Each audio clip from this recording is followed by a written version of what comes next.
plupart des gens ne savent pas ce que c'est la richesse. Voyager sans compter, faire des courses sans compter, ne pas travailler pendant quelques mois, un an, ou de manière très fragmentée ou très peu, et continuer à avoir son niveau de vie. Les vrais riches, ils sont tout le temps en train de bosser. Quand vous avez une société, vous avez une notion de chiffre d'affaires, bénéfices, résultats, charges, dépenses. Et ça, la plupart des gens ne comprennent pas. Bon, les Français n'aiment pas les riches, on va pas se mentir. Très bien illustré par LFI, donc sans faire de politique, parce que j'aime pas faire de politique, mais il illustre assez bien. Pourquoi on n'aime pas les riches, la team? On va étudier ça avec le cas de Bernard Arnault, et on va regarder tranquillement, voir quel process on peut tirer de cette histoire quand même. Ok la team, n'hésitez pas à vous abonner, à liker, à partager pour faire péter l'algorithme et montrer que cette chaîne va proposer des vidéos intéressantes. On est une toute petite chaîne, donc la team, un like, un abonnement, des commentaires, c'est pas grand chose pour vous. Et nous, ça nous permet de tout exploser, donc ça permet de proposer plus de contenu, de mieux se préparer, etc. Bref, vous connaissez la chanson. Alors, Bernard Arnault, pas besoin de le présenter, c'est un milliardaire assez connu qui a des grosses marques en France, qu'il est connu internationalement. Pas besoin de le présenter. D'habitude, je présente les invités, mais là, il n'y a pas besoin. Maintenant, la problématique pour laquelle il est souvent critiqué et que les riches sont critiqués de manière générale, c'est que la plupart des gens ne savent pas ce que c'est la richesse. La richesse, et je suis désolé si je vais choquer du monde, mais je pense que comme on a une chaîne business, je ne vais pas choquer du monde, c'est pas 2, 3, 4 000 euros. C'est pas ça la richesse. La richesse, c'est le fait de voyager sans compter, faire des courses sans compter, ne pas travailler pendant quelques mois, un an, ou de manière très fragmentée ou très peu, et continuer à avoir son niveau de vie. Parce que vous avez construit un système tellement balèze que des gens travaillent pour vous, et du coup, vous n'avez pas besoin de travailler ou de diriger, ou vous avez même un dirigeant ou un CEO qui gère votre place. Enfin bref, plus vous avez un nombre de mois où vous pouvez rien faire, plus vous êtes riche. Donc un vrai riche, c'est vraiment quelqu'un de hors norme qui n'a pas besoin de travailler, qui travaille vraiment pour le fun. Ça, c'est un vrai riche. Le mec de Tesla, le mec d'Amazon, etc. Mais ces gens-là travaillent tout le temps. Bernard Arnault n'est pas assis sur son canapé en train de machin. Ces gens-là, ils développent toujours des trucs. Ils sont déjà riches, ils sont déjà au max, mais à chaque fois, ils développent des nouveaux business, etc. Ils n'en auraient pas besoin, mais ils en développent toujours quand même. Le gars de Facebook, il est millionnaire, milliardaire. Il développe Meta, machin, il cherche d'autres trucs. Mais s'il fait rien, il pourrait être encore riche pendant très longtemps. Mais ces gens-là, les vrais riches, ils sont tout le temps en train de bosser. Ne croyez pas que c'est des gens qui sont à Dubaï, en train de se poser, machin, comme vous voyez sur les vidéos, etc. Non, un vrai riche, il charbonne tout le temps. Alors qu'il n'a pas besoin de bosser. Deuxième élément, c'est que les très riches ont des sociétés. Quand vous avez une société, vous avez une notion de chiffre d'affaires, bénéfices, résultats, charges, dépenses. Et ça, la plupart des gens ne comprennent pas. Donc, quand on parle de fortune ou de chiffre d'affaires de Bernard Arnault, par exemple, c'est pas ce qu'il a sur son compte. Quand vous avez de l'argent de chiffre d'affaires, ce n'est pas ce que vous avez sur votre compte. Mon boucher a fait 500 000 euros de chiffre d'affaires, il n'est pas millionnaire. Dans sa poche, il aurait resté 3 000 euros. Parce qu'il a eu des charges, il doit payer son magasin, les salaires, etc. Un chiffre d'affaires, c'est le montant qui rentre dans la société. Il faut imaginer que dans la société, c'est une grosse boîte où vous accumulez des sous. Pour que l'argent sorte de cette boîte, l'État va toujours vous attraper. Toujours. Donc, quand l'argent est dans cette boîte, avant que ça arrive dans votre bouche, dans votre poche, il y a un filtre. Et le filtre entre les deux, c'est l'État. Vous avez la boîte qui est ici, vous avez le filtre de l'État qui est ici. Et pour que ça arrive dans votre poche, vous êtes obligé de passer par l'État. Vous ne pouvez pas sortir de l'argent de cette boîte sans passer par l'État. Et c'est ça le problème. Et c'est dans là qu'on fait la différence entre le chiffre d'affaires et les bénéfices qui restent dans votre poche. Après, dans cette boîte, pour la faire tourner, vous devez rentrer des charges et faire des dépenses qui ne sont pas imposables, puisque c'est le frais de fonctionnement par rapport à une société. Et du coup, quand on dit que quelqu'un, Bernard Arnault, a fait 10 millions de chiffre d'affaires ou 100 millions de chiffre d'affaires, ce n'est pas l'argent qui a dans sa poche. Ça ne fonctionne pas comme ça. D'ailleurs, il est impossible de savoir l'argent qu'il a dans sa poche. Parce qu'il fait des combines avec des holdings, il met des sociétés je ne sais où, etc. Et ce qu'il a en revenu ou ce qu'il a comme fortune quand il réussit ça dans sa poche, on n'en sait rien. En plus, ces sociétés, c'est d'un actif qui vaut une certaine somme. Donc si demain il revend tout, il peut sortir avec je sais pas combien de millions, voire des milliards d'euros.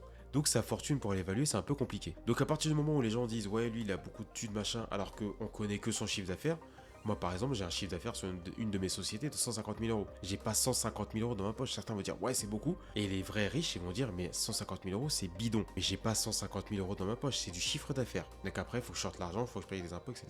Donc à partir du moment où les gens ne savent pas faire la différence entre dividendes, résultats, bénéfices, chiffre d'affaires, comment fonctionne une société, comment fonctionnent les gens qui sont très riches, pour avoir plein de thunes, se disent que oui, lui, il fait des trucs exilés fiscaux, mais c'est pas interdit. Mais moi, il y a un truc que je comprends pas. Ce n'est pas interdit. Les gens qui me disent, ouais, si moi j'étais riche, machin. Après, moi, je paye tous mes impôts en France. Hein. Je fais pas toutes ces combines-là. Mais je suis toujours étonné de gens qui disent, moi, si j'étais à ce niveau-là, je ferais pas ça, machin. Mais qu'est-ce que vous savez de, si un jour vous êtes très millionnaire, vous n'allez pas prendre tout votre argent et le mettre là-bas dans je ne sais quel pays. Vous savez que quand vous créez des sociétés que vous faites aucune combine, vous avez un chiffre d'affaires et si vous versez des revenus tous les mois comme un salarié, si vous êtes en société, vous donnez environ 60% à l'État. C'est-à-dire que sur 100 000 euros, il reste soit 40%. Est-ce que vous vous rendez compte? Moi, je veux bien payer des impôts. À un moment donné, je ne peux pas donner 60% de mon argent à l'État, à l'URSSAF, et j'ai pas d'accompagnement. Quand je crée mes sociétés, je dépense encore de l'argent, etc., etc. Ça n'a aucun, c'est pas possible. Donc à un moment donné, si j'y gagne 1 million, mais qu'à la fin il me reste 400 000, je dis non, mais c'est. Sur des petites sommes, déjà, ça fait mal. Mais sur 1 million, je me dis, je donne 600 000. Non, mais c'est de la folie. C'est de la folie. Et ceux qui disent que Bernard Arnault ne paye pas d'impôts parce qu'il fait des combines et tout, est-ce que vous savez combien il paye d'impôts via ses salariés et combien il paye de charges? Répondez. Même ceux qui disent qu'ils ne payent pas beaucoup d'impôts, Bernard Arnault paye pas mal de charges sur les salaires. Et c'est énorme. Et d'ailleurs, je suis désolé, mais il paye beaucoup plus d'impôts que nous, on n'opérait pas dans des dizaines et des dizaines de générations. Des fois, j'ai l'impression que quand on parle des gens très riches, c'est des voleurs ou des escrocs. C'est des gens qui font rayonner la France. Je suis désolé, c'est la réalité. Les footballeurs, c'est pareil. Kylian Mbappé fait rayonner la France. Donc les gens peuvent être énervés de combien il gagne, mais il fait rayonner la France. Et Bernard Arnault ou Kylian Mbappé, ce n'est pas de l'argent public. Vous n'êtes pas obligé d'acheter ces trucs, je ne sais même plus ce qu'il fait. Vous n'êtes pas obligé, hein. Ce n'est pas obligé. Et en plus, Bernard Arnault, je ne suis pas son avocat, hein, il fait vivre des centaines de milliers de personnes ou d'employés. Mais à un moment donné, vous voulez que quelqu'un qui fait vivre des centaines de milliers de personnes, vous voulez qu'il soit pas riche? Je comprends pas. Un mec seul fait en sorte de créer un système qui fait vivre des centaines de milliers de personnes. Ce gars-là sera forcément riche à un niveau de n'importe quoi, c'est logique. Bref, un très très riche, voilà, vous avez compris l'idée de ce que c'est. Donc un très très riche, c'est quelqu'un qui a plein de sociétés. Ça, c'est la base des bases, des bases, des bases. Et qui peut se permettre de ne pas bosser pendant des mois, voire des années. Un riche, ce n'est pas quelqu'un qui gagne 10 000 euros, mais qui bosse comme un chien. Ce n'est pas un riche. C'est juste quelqu'un qui échange son temps contre de l'argent et qui, pour gagner beaucoup d'argent, échange son temps contre de l'argent. Il voit pas ses enfants, il rentre chez lui, il est cuit, il se lève, il repart. Ce n'est pas ça un vrai riche. Un vrai riche, c'est quelqu'un qui ne compte pas et qui peut rester des mois, voire des années, sans bosser parce que son système tourne sans lui. C'est ça un vrai riche. Maintenant, Bernard Arnault, il a fait un don au Resto du Cœur récemment. Enfin, récemment, non, je suis un peu en retard au niveau de la vidéo, mais il n'y a pas très longtemps, il avait mis 1 million. Et les gens d'LFI, je ne sais pas si mon monteur va retrouver des extraits, disaient que c'est comme si moi je mettais 1 centime. C'est une annonce qui a bouleversé les Français ce week-end. Les Restos du Cœur pourraient mettre la clé sous la porte d'ici 3 ans. Créée en 1985 par l'humoriste Coluche, l'association qui vient en aide aux plus démunis se retrouve aujourd'hui en grande difficulté à cause de l'inflation. On n'arrive plus à manger normalement, parfois on se prive même du repas de midi.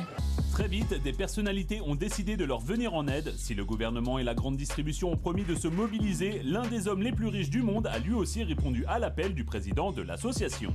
La famille de Bernard Arnault qui a décidé de verser en urgence 10 millions d'euros. Mais certains, notamment au sein de la France insoumise, se sont montrés critiques envers son geste. Ramener à sa fortune personnelle, c'est l'équivalent pour quelqu'un qui gagne le SMIC d'un don de 30 centimes d'euros. Alors moi personnellement, à chaque fois qu'il y a les restos du cœur dans les magasins et tout ça, je fais des courses à mort. Donc je leur donne des pâtes, des machins, ça me coûte que dalle. Peut-être que des fois je mets 15, 20, 30 balles. Les gens vont dire, ouais 30 balles, mais c'est que dalle. C'est quoi 30 balles dans une vie? Même si je mets 30 balles à chaque fois. Eux, ils ont rien. Si je peux. Pour moi, c'est que dalle. Si je peux, c'est que dalle. C'est pas la mort. Bref, mais pour moi, c'est pas grand-chose. Mais moi, personnellement, je n'ai jamais fait un virement au Resto du Cœur. J'ai contribué via les courses et compagnie. Mais moi, personnellement, j'ai jamais donné comme a fait Bernard Arnault. Quand les gens disent « Ah ouais, il a donné que ça représente que 1 euro par rapport à moi », déjà, toi, est-ce que tu as donné 1 euro? Ceux qui critiquent la machin, est-ce que vous-même, vous avez donné 1 euro? Donc avant de critiquer, attention de voir ce que nous-mêmes on fait. Donc, et après, qu'il ait donné 1% de sa fortune, 0,01%, on s'en fout. Le gars qui va manger, qui est en galère, Il s'en fout que Bernard Arnault ait donné 0,1%, machin. Il s'en fout. Tout ce qu'il voit, c'est qu'il mange. On s'en fout de combien, de comment, machin. Prenez ce qu'on vous donne. En France, on aime trop critiquer. En fait, la problématique, c'est qu'on a tellement de choses sans rien faire qu'on se met à critiquer des choses même qui sont bien. Limite, on va même critiquer le bon Dieu. Enfin, à un moment donné, il faut arrêter. Il a donné, on prend. C'est tout. Mais si, à un moment donné, tous les riches vont se barrer. Vous allez voir ce que vous allez voir, comment dire. Donc, osez critiquer ce qu'a donné Bernard Arnault parce que c'est soi-disant une partie infime de ses revenus. C'est comme si moi aussi, je pourrais critiquer. Je gagne beaucoup plus que 30 euros. C'est une infime partie de mes revenus. On pourrait dire aussi, mais il fallait que je donne 200 euros. On pourrait critiquer tout le monde. Tout le monde à notre échelle. Vous donnez 10 euros, on peut vous dire, mais vous auriez dû donner 12 euros. Vous avez donné 100 euros pour vous dire, vous donnez 400 euros. On peut critiquer tout le monde à son échelle. Ça n'a aucun sens. Il n'est pas obligé de le faire. Vous savez, les très riches, ils ne sont pas obligés d'aider les gens. Ils pourraient ne rien faire. Ils payent déjà plein d'impôts ou en charge, on ne sait pas quoi. Pourquoi ils auraient plus de devoirs que les autres? D'accord? Donc, arrêtons de critiquer, prenons. Et je peux vous garantir que ceux qui sont au Resto du Cœur, qui bénéficient de ça, ils s'en foutent que Bernard Arnault ait donné 1%, 0,1%. Ils mangent, c'est tout. Donc c'est facile de critiquer, machin. Moi, j'ai jamais vécu cette situation. Donc, personnellement, si je l'avais vécu, que j'étais en galère, je prends. Hein. Je m'en fous de la source du truc, je prends direct. Alors, mais pourquoi les gens critiquent? Et pourquoi c'est très français de pas aimer les riches? Alors, le fait que ce soit très français de pas aimer les riches, c'est dû à notre système. Donc, c'est dû au fait que quand vous donnez quelque chose à quelqu'un tout le temps, sans qu'il fasse rien, c'est un peu comme si vous donnez des choses à des enfants. Je vais vous donner un autre parallèle. Quand un enfant a tout, nous, nos enfants, ils ont beaucoup de choses. Et des fois, ils se rendent pas compte de ce qu'ils ont. Et ils osent chouiner ou se plaindre de cadeaux ou je sais pas quoi ou machin. Parce qu'ils se rendent pas compte, ils ont pas mal de choses. Ils ont une salle de jeu énorme. Enfin bref, ils ont des choses énormes. Et je peux vous garantir que des fois, ils étaient heureux. Enfin, mes enfants savent être heureux avec pas grand chose. Des fois, ils font des constructions avec des petites feuilles. Je sais pas si vos enfants sont comme ça. Avec des petits cartons machin. Voilà, ils sont pas trop écran de temps en temps, bien sûr, comme tous les enfants. Mais ils savent se contenter de certaines choses. Et des fois, ils étaient contents avec des choses à 2 balles. Et des fois, ils étaient frustrés avec des cadeaux du Père Noël ou je sais pas quoi, alors que c'était des super cadeaux. Et ils se disaient, ouais, machin, ils sont contents. 2 jours après, ils y jouent plus. À un moment donné, les problématiques, c'est que le fait de donner des choses à quelqu'un sans rien faire pour l'avoir, ça ne crée pas de frustration. Et du coup, vous vous mettez à critiquer tout n'importe quoi parce que vous pensez que tout est dû. Et vous pensez que les riches doivent vraiment partager tout entre tout le monde. Donc le fait d'avoir plein d'aides, de caves, de machin, et d'avoir par exemple plusieurs enfants et de pouvoir gagner 2-3 000 euros, même si gérer 5 enfants c'est compliqué, mais pouvoir avoir 2-3 000 euros parce que vous avez 5 enfants, vous vous rendez compte que vous pouvez gagner 2-3 000 euros parce que vous avez 5 enfants? Après, il faut être mère isolée ou que c'est pas en compagnie. Mais vous vous rendez compte du système? Un truc de fou. Donc je pense que tout ça a favorisé le fait qu'on critique tout et n'importe quoi et on va manifester. Vous vous rendez compte qu'on va manifester parce qu'on n'a pas assez de thunes ou parce qu'on n'a pas assez de retraite. Ça veut dire que vous avez un travail, vous faites la même chose tout le temps, vous ne changez rien à votre travail et vous vous levez, vous dites je vais manifester pour qu'on me donne plus d'argent. Mais vous vous dites pas est-ce que je vais changer de travail, créer un business, etc. Non. Vous vous dites je vais manifester pour que quelqu'un d'autre me donne plus d'argent. Sachant que plus d'argent, ça se fait comment? Moi, j'ai toujours été étonné du mouvement des Gilets jaunes. Je comprends je comprends. Pour moi, les seuls trucs qui sont graves, c'est tous ceux qui sont policiers, infirmiers. Moi, ces gens-là, ils font un métier en norme. Ils doivent être très très bien payés, sans restriction, sans débat. Mais quelqu'un qui est dans le privé, qui est plutôt jeune, qui n'a pas de maladie, qui n'a pas d'handicap. Pareil, le handicap, c'est autre chose. Quelqu'un qui est en bonne santé, qui va manifester et dire je veux plus d'argent. Mais je comprends. Je veux plus d'argent, qu'est-ce que ça veut dire? Parce que moi, je paye des impôts. Je veux plus d'argent, ça veut dire que quelqu'un qui paye des impôts, ou les gens qui sont assez riches pour payer des impôts, ou qui sont très riches, vont donner plus d'argent, vont contribuer plus pour ceux qui ne vont rien changer à leur vie et pour qu'ils gagnent eux plus d'argent. Vous voyez bien que ça n'a aucun sens.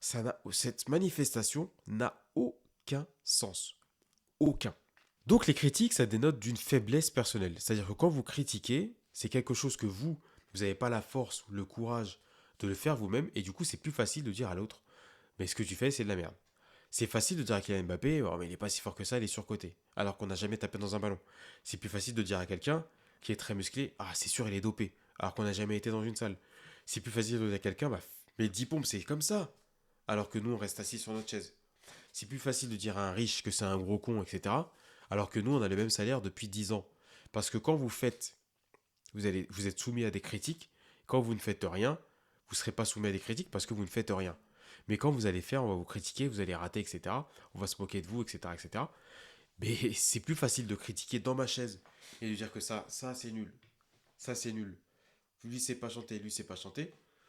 Que faire soi-même. Et je pense à... Je peux discuter avec Aya Nakamura tout à l'heure avec madame et ma soeur, on avait un débat là-dessus. C'est la même chose avec Aya Nakamura. Aya Nakamura, c'est pas mon style, c'est pas mon truc. Mais je vais pas dire qu'elle sait pas chanter. Je sais pas chanter moi-même. C'est pas possible que je dise qu'elle sait pas chanter alors que je sais pas chanter moi-même. Ses chansons sont mal faites alors qu'elle est compositrice. Je suis pas compositeur, je vais pas dire qu'elle sait pas composer. Donc vous voyez, des critiques de ce que... Quand vous n'avez jamais fait ce que vous critiquez, ça n'a aucun sens. Comme ceux qui critiquent des livres mais qui n'ont jamais écrit des livres. Ceux qui critiquent un footballeur qui n'ont jamais tapé dans un ballon. Ça n'a pas de sens. C'est un avis. Et les gens confondent tout ce qui est avis et critique. Quand vous dites Aya Nakamura ne sait pas chanter, non. Aya Nakamura, c'est pas mon style. Vous pouvez pas dire qu'elle sait pas chanter parce que vous-même vous savez pas chanter. Qu'est-ce que vous savez de ce qui sait chanter ou pas? Vous allez aimer d'autres chansons et moi je vais trouver que c'est bidon cette chanson. Je vais pas dire que la personne sait pas chanter. Je vais juste dire que j'aime pas sa chanson. Voilà. Aya Nakamura, c'est pas mon style. Je vais pas dire que je ne suis pas légitime pour dire que si elle sait chanter ou pas. Donc arrêtez de critiquer parce que ça vous fait passer pour des faibles. Et les critiques n'ont rien à faire là, ça ne sert à rien, ça n'apporte rien.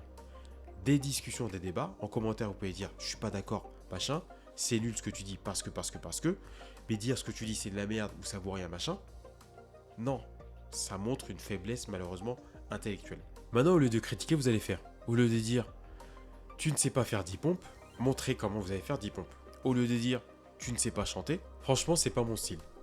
Moi je chante un petit peu, mais ce que tu chantes c'est pas mon style, mais ça a l'air bien mais c'est pas mon style. Soyez la personne qui serait critiquée. Ne soyez pas celui qui la critique. Soyez la personne que vous serez critiquée. Et quand vous serez critiqué souvent, qu'on dira que vous faites de la merde, etc., c'est parce que comme vous essayez, forcément vous vous exposez à faire des erreurs. Et donc si vous commencez à être beaucoup critiqué, même si ça fait mal, vous êtes sur la bonne voie. Ok la team, merci d'avoir suivi cette vidéo. Si vous êtes là encore là, écrivez richesse. Abonnez-vous, partagez cette vidéo, commentez. Si vous avez aimé, mettez un gros pouce bleu parce que ça nous aide beaucoup. Et puis si vous avez d'autres sujets de vidéos pour la prochaine, la team, pour comprendre le process, on met ça en commentaire tranquillement. J'étudie n'importe quel process, n'importe qui. Des plus fous aux plus machin, etc. Il n'y a pas de souci. À bientôt.